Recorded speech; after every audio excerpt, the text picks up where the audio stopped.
Baiklah, berikut merupakan sumber bahan saya. Artikel ini ditulis oleh Nurlida Hanem, Izzuan Othman dan Abdul Hamid Jaafar. Berikut merupakan pengenalan bagi tajuk artikel saya.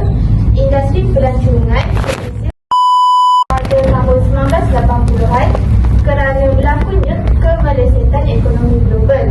Pihak kerajaan telah menawarkan pelbagai gerakan dan insentif kepada pengusaha pelancong untuk menggalakkan penyertaan pengusaha pelancong ini. Sebagai contoh, insentif yang boleh diberikan ialah taraf perintis dan pelbagai potongan cukai. Usaha kerajaan dan pengusaha pelancong ini telah membangunkan industri pelancongan dengan lebih besar. Berikut merupakan objektif kajian. Objektif kajian ini adalah untuk mengagalkan impak perbelanjaan pelancong asing terhadap tambahan dalam output, pendapatan, hasil cukai dan import. Berikut merupakan metodologi kajian saya. Bagi dapatan kajian untuk artikel ini, impak perbelanjaan pelancong asing terhadap ekonomi Malaysia menyebabkan peningkatan output ekonomi. Hal ini kerana terdapat permintaan yang tinggi dalam sektor pelancongan dari segi barangan dan juga perkhidmatan. Yang kedua, berlaku juga pertambahan pendapatan buruh.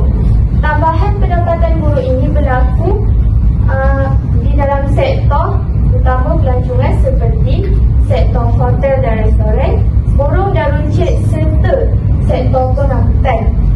Seterusnya, berlaku peningkatan hasil cukai kerajaan.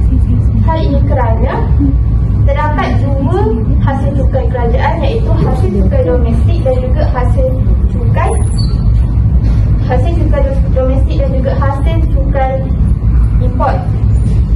Dan yang terakhir, kesan pembelajaran pelancong ini menyebabkan impak terhadap import yang meningkat. Kesimpulannya, peningkatan perbelanjaan pelancong telah merangsang pertumbuhan ekonomi negara dari pelbagai sektor. Industri pelancongan antarabangsa telah menjadi pemangkin pertumbuhan ekonomi negara. Kerajaan perlulah menggalakkan penggunaan barangan tempatan dan juga mengurangkan kebergantungan kepada barangan import. Sekian dari saya. Ada apa-apa soalan? Apakah langkah-langkah yang boleh diambil oleh kerajaan untuk mengurangkan kesan bocoran dalam industri pelancongan?